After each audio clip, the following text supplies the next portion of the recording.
That's why I'm here. I'm not even wearing pants right now. So I'm not either. Dude, I'm not either. I mean, what's the point of doing a Zoom junket if you're not getting, yes, look at the knees.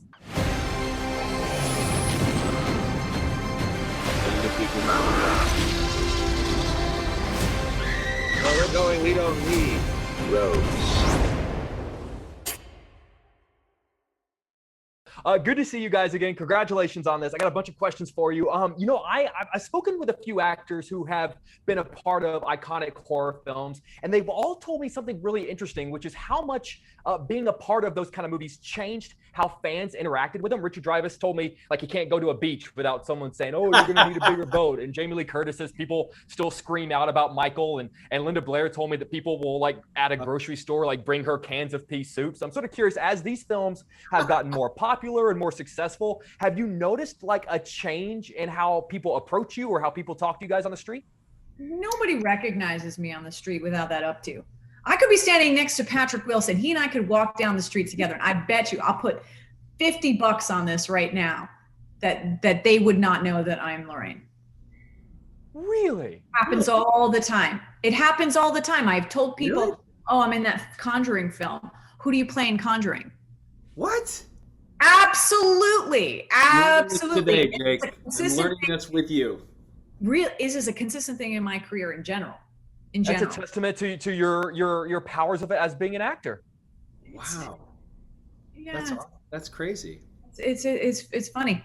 Yeah. But like the people in my own life, yeah, absolutely. I mean, I have had so many more conversations about mysticism, and how it affects our lives or doesn't, as the case may be. I love that. Patrick, what about you? They just comment on my tight pants and my sideburns, so that clearly shows what they walk away with from seeing me. No, I'm kidding. Give the people what they want, man. Give the people what the people want, Jake. That's what you got to do. That's why I'm here. I'm not even wearing pants right now, so. I'm not either. Dude, I'm not either. I mean, what's the point of doing a Zoom junket if you're not getting, yes, look at the knees. I was sweating bullets, and we had a 5-minute break, and so I adjusted that. Good for you guys. I adjusted that. That's funny. This is the best Zoom junket ever. Okay, Conjuring 4, when we're all back together in the same room, I call it a no pants junket. We're going to call it. Weird. It's so weird if we weren't Zooming. Oh. So we could still make it work. Okay, but to that point, the horror genre is genuinely my favorite movie genre. And one of the things it does not get enough credit for is that it has the power to change people's behaviors. Like after Jaws, people stopped going to the beach, and after Psycho, people were afraid of showers. I'm sort of curious, for you guys growing up, what was the most way that a horror film changed your behavior or made you sort of irrationally afraid of something that you really shouldn't have been afraid of? It was Freddy Krueger's claws. And I would wake up in the middle of the night and I knew I heard those claws scraping the ceiling, scraping the walls, coming after me. And for hours of insomnia. And I would just it was terror unlike I've ever felt. Can I show you something since we were showing off like signed memorabilia? So yeah. I've got, he gave me, I interviewed him before and after the makeup process. There they are. He gave me one of his claws and signed it, so I got to interview him Are before those and after brass? And sit with him. I've never really moved my camera during a junket before, so I apologize. Yeah. But anyway, that is awesome. No, but I'm with you. I love Freddy Krueger. Patrick, what about you?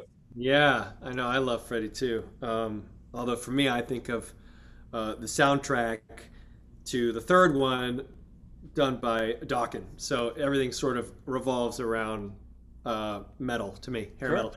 No, okay, sorry. I just became a middle-aged white guy just like that.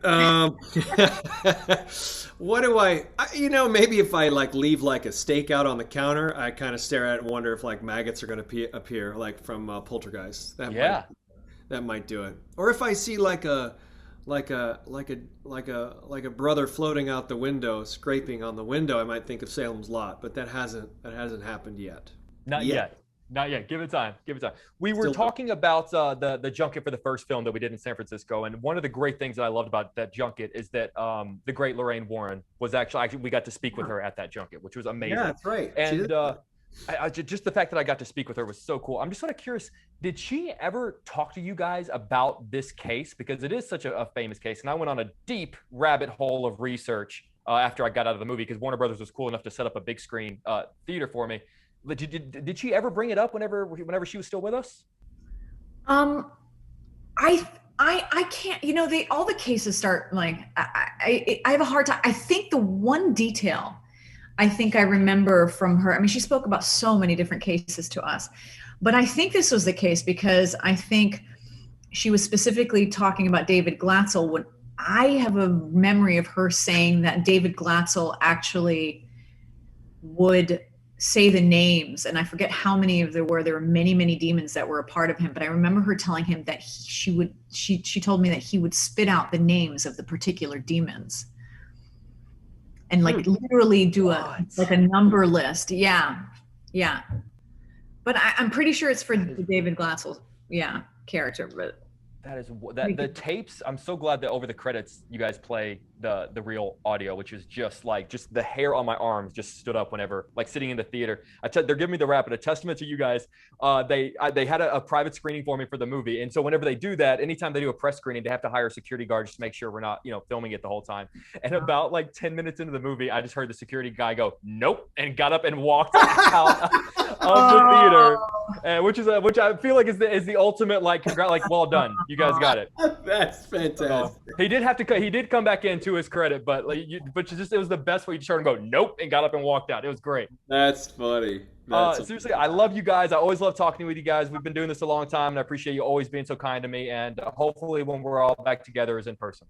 Sounds good. Good yeah. to see you, man. All right. Good to see you guys. Take care. Charity.